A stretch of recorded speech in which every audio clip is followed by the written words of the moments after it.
Today on Yemu TV, we have a director, engineer, local content expert, global advisor, mentor, author, and women empowerment champion. Mireille Toulekima is a renowned expert in oil and gas investment across emerging and developing markets. She is a global tech leader advocating and championing diversity and women advancement in the energy sector. She is a global executive mentor empowering the youth, and she is also a public speaker and panelist at women leadership, energy, and entrepreneurship forums.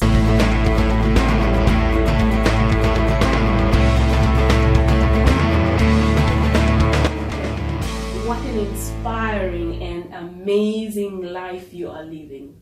So you were born in Gabon. And for those who do not know where Gabon is a country in Africa, and it's got a population of about a million plus. A million plus, Yeah, you see. yeah. So it must be one of the 1.8. smallest countries in Africa. But that's where Mireille grew up. I just want to know how life was for you growing up over there. So I was born in Gabon, but I left Gabon when I was 14. So part of my childhood was in Gabon and the other part was in France. Okay. Growing up in Gabon was quite exciting so far back then. So I spent my time between my parents, and I also had a lot of presence from my uncle, who is my stepfather as well, and my grandma as well, so my mom. And so I was spending a lot of time with them. I mean, on holiday, school holiday, I was going to see my uncle or my grandma. So it was really a very diverse type of environment. And I actually had, my dad was really a strong figure, really very strict, but at the same time, very, I think he was a visionary. Yes. And he was really stressing a lot to us that education is key, and also really self-esteem. Yeah. Being proud of who you are, Yes. and also being yourself, and everywhere you go. So those are the kind of value that I've been raised into, and obviously it's actually cemented the way I've structured my life so far, and it's been an interesting journey. And then the second part was really when I left Gabon, because at that time, my parents actually didn't get along very well anymore, so they decided to part. But they stayed in good terms. So, and me being the youngest in the family, they actually wanted me to, at the same time, still be in a family environment, but then also get the opportunity to study abroad, because the education system in Gabon was degrading, and so they sent me into foster family in France at the age of 15. Wow. And that was very good, because this foster family became a second family to me. Yes. So it's mom and dad for me. And so even with my children know they have their grandparents in Gabon, but they also have their white grandparents in France. Wow. Who took care of their mom. So all this diversity have been part of me, and have really structured me, built me To become the person that I am right now. Wow, wonderful. And so you mentioned that you were born in Gabon and got educated in Europe. How did you end up living in Australia? Oh, the Australia story is really good, because So I was educated in France, but I went back to Gabon to work in the oil and gas industry, but it was not a very positive, experience. I got into the industry really because I needed to get into it to solve another problem, because at that time I lost my dad. I was studying, finishing my bachelor. Obviously I wanted to do more, but I couldn't. I didn't have money, so I had to go back, look for a job in Gabon. And funny enough, at that time, Shell Gabon, which is one of the major companies in the oil and gas industry, they were looking for local national with science background, and to basically to build the capability, the local capability in their company in Gabon. So not knowing anything about the industry, nothing, and I needed a job. I just went and did the interview and did whatever I could. And got the job. So that was really a good breath for me to really start all over again and really solve the financial problem that I had so far. So I started in Gabon and then started to, with Shell, really go around the world. And my last job with Shell was in Malaysia. I just had my youngest daughter in Malaysia, and we've been moving around so much. At some point we just ask ourselves, so what's next? When are we going to settle, and where? And Gabon was not really an option, because we were also looking at opportunity for our children to be able to have a very good education and really get exposed as well. And the education system in Gabon was not really up to the standard that we wanted. So we decided to migrate to Australia. My husband, being educated in the US, wanted to go to the US, and at some point I also said, okay, maybe I should go back to France. And we said, okay, let's try Australia. Let's look for a neutral country. And we'll see how it goes. And so we basically came to Australia, applied for jobs, got jobs, and just followed the process. They became Australian, and that's home now for us. So that's really how we end up in Australia. Not knowing anything about Australia. I still remember when I was young, when we were mentioning Australia, for me it was like going to the moon, really. So I didn't know anything about Australia. So that's really quite exciting to see that you have in a place like Australia. Yeah, you were meant to be here, and look at what you have, what Australia has allowed you to, enabled you to achieve. And I want to take you back a little bit when you were growing up. I know you come from an engineering background. Did you know from an early age that you were going to be an engineer one day, or it's something that you found yourself in, found yourself doing later on? I think it was not a strong calling. If to be frank with you, it was. I liked mathematics. I liked physics, but I also liked languages and people. Yes. But I didn't know that, it was not really about, okay, I'm going to become an engineer. It was really, I'm going to get involved in something where you have math and you have languages. And so far, this opportunity came, and everything happened for a reason. When my dad died, and I managed to actually have both sides, which is working to being an engineer, which is working in science, and then get involved in languages, because when I joined Shell, I couldn't speak English. So I had to learn English on the spot, because the industry is... Look at you now. Yeah, the industry is in English.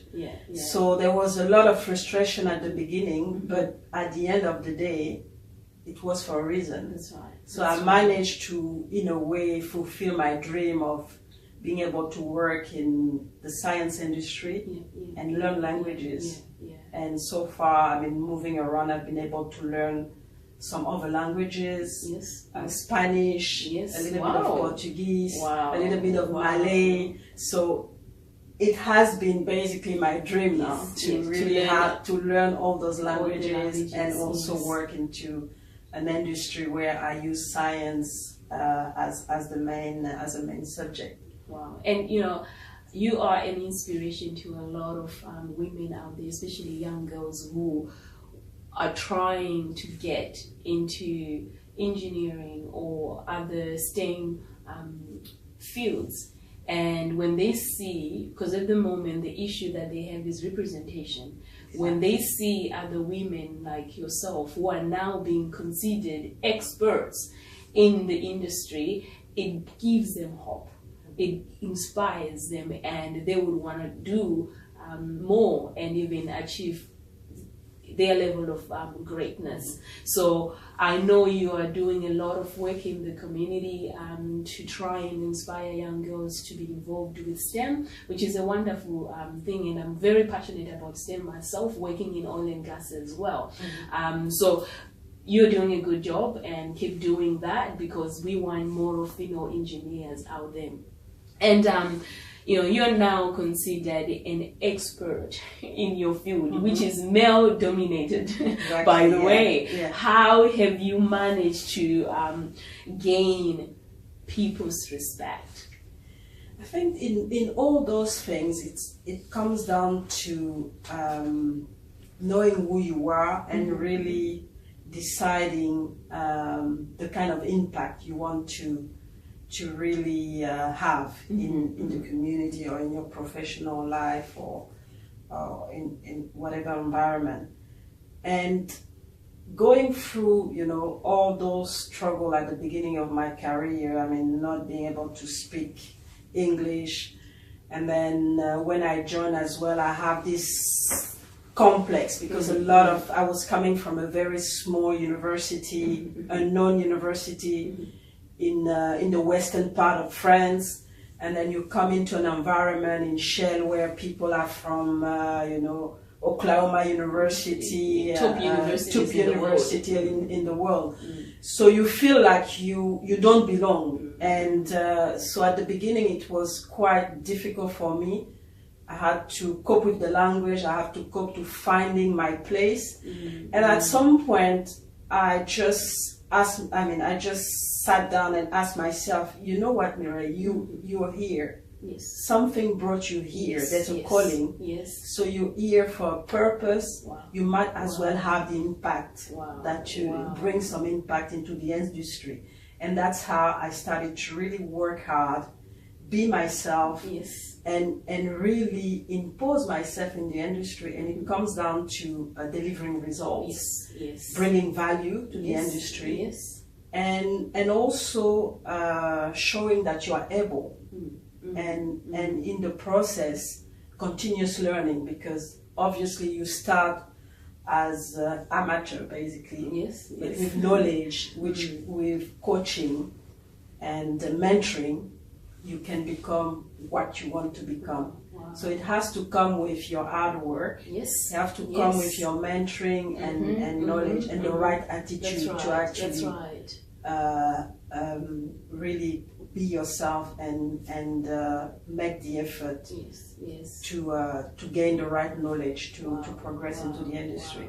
And how hungry as well you how hungry you are to become knowledgeable in that industry. Exactly, because there are setbacks. I mean, I went through a lot of things, obviously being a woman, a black woman in an industry where you only see white male European people. Tell me about it. It was not easy, but I didn't give up. I just kept being myself, communicating.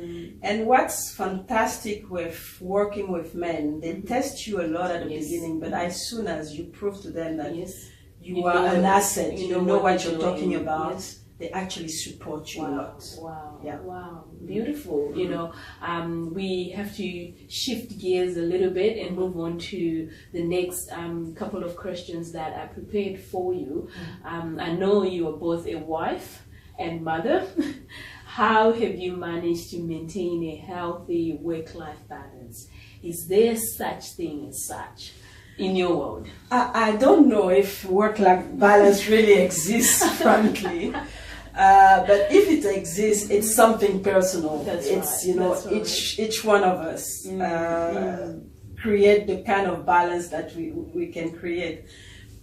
But the support system is very important because obviously you see me, but there's a lot of support behind, support from the family, support from my husband, support from friends, and you have to use this support system because you can't do it on your own. As a mom, as a wife, as an engineer who want to be the best, you can't. So at some point you have to rely, as an entrepreneur as well. So you have to rely on other people and trust them, and create this support system to allow you to accomplish whatever you want to accomplish.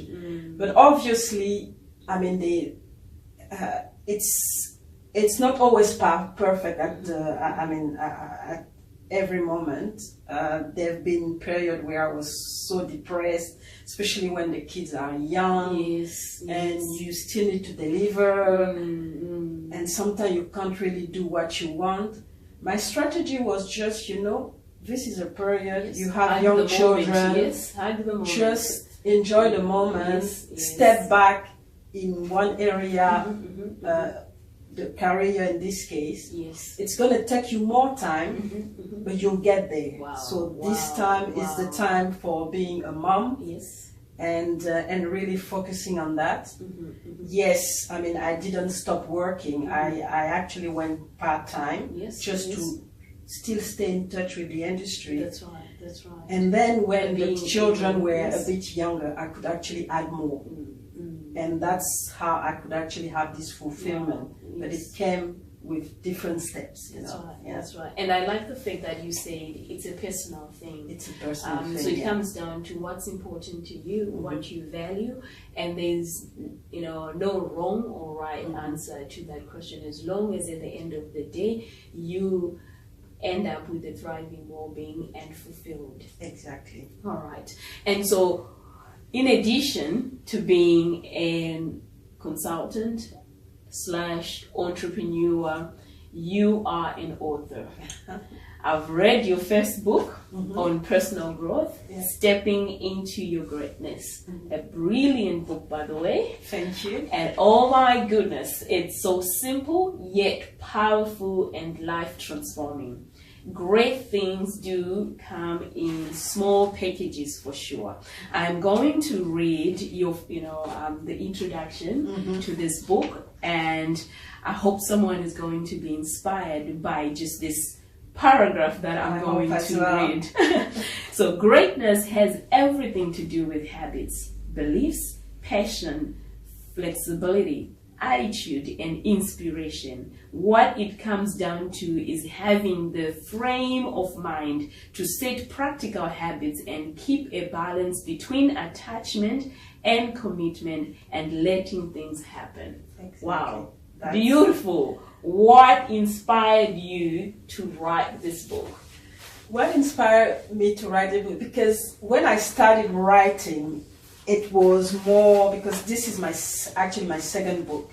So I started writing more technical subjects. My first book is very technical, talking about the oil and gas industry and the value that the industry is bringing. But at some point, I had so much, like I said at the beginning, so much knowledge and experience that I wanted to share.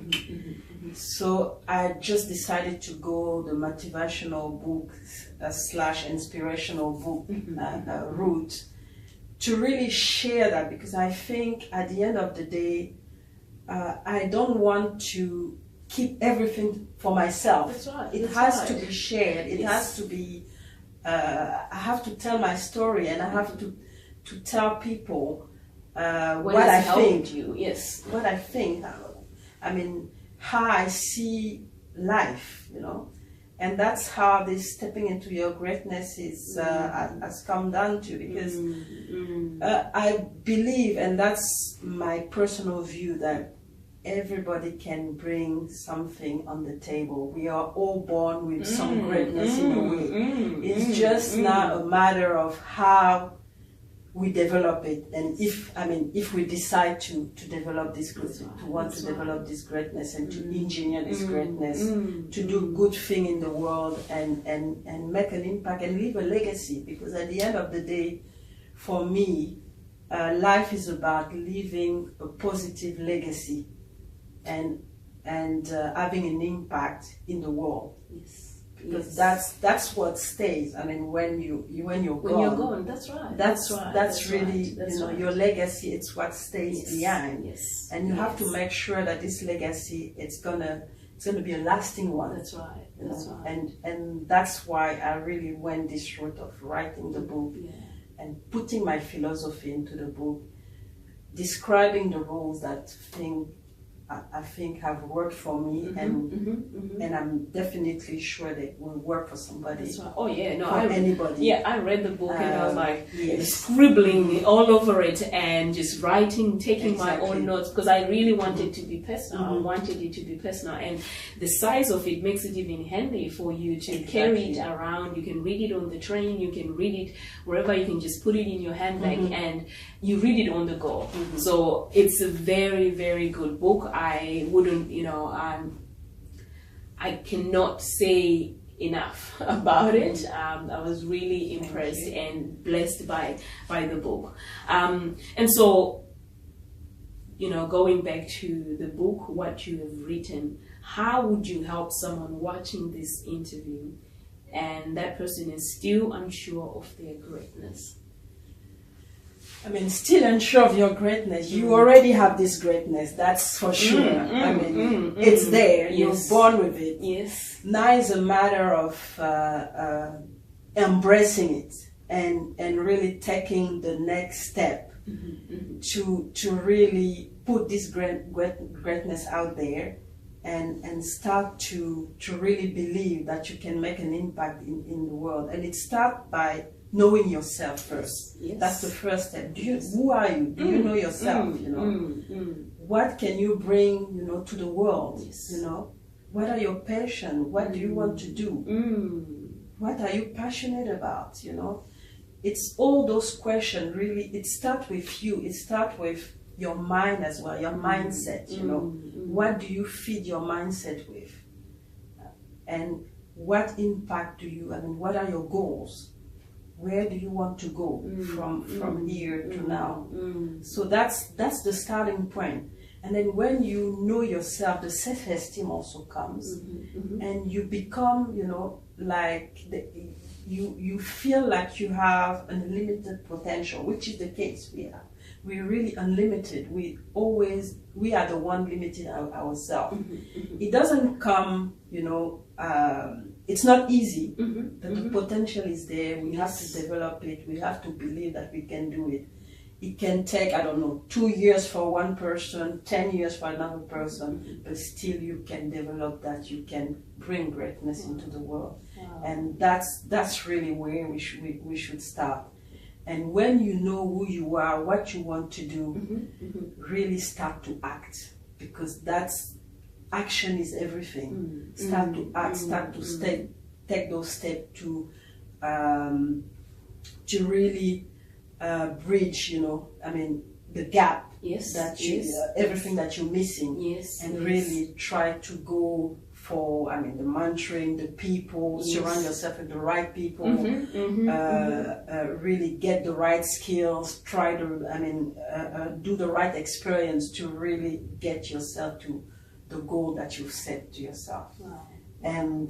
And it's a necessity, because the world needs your greatness. That's right. Don't sit back, don't try to shy, because that's what I did at the beginning. And I suddenly realized that I have something to give. I have something to say. I have a story. Let's put it out there. Just put everything out there. I mean, demystify all the obstacles. Yes, there are obstacles, but look at the different experiences that you go through, the different challenges, and ask yourself, where can I capitalize? You know, because every single setback, you can capitalize on that. You learn from it and really take this lesson and use it for the good of the community or of the world, you know. Yes. So that's really the message that I want to put out there. Wow. And what a way to learn from someone who has actually lived what they wrote about. What I would just want to hear from you is, what's next? You've written this book. Have you got any program or anything that you've put together to go with this book? Or the book is actually the starting point, because I think I shouldn't stop at this level. So I'm developing a program based on the book that I want to teach. I mean, it's going to be an online program as well as a live program and a series of workshops as well. And the course will be called the Greatness Engineering course and training, and really try to have this course. My objective is to have it, run globally, so that I can actually impact not just Australia, but look at Africa, North America, everywhere. So that's really the next step, and this come with me starting my own organization, so the Mireille Toulekima Global Leadership Organization, which I'm going to launch next month. Wonderful. And right now I have a line of ambassadors globally that I'm going to work with, so that it can help me as well disseminate the information, and even run the program as well, instead of me traveling all over the world and doing it myself. Wow. So that's the next step, and as part of the organization, we're developing a leadership system called DARE. DARE standing for Decide, Act, Review, and Expand. So those are the next really big project in line with the Stepping into Your Greatness book. So we want to thank you for coming to the show. It's been a pleasure having you on Yemu TV. Thank you for honoring us with your time and also inspiring us with your story. Thank you. Thank you very much for having me.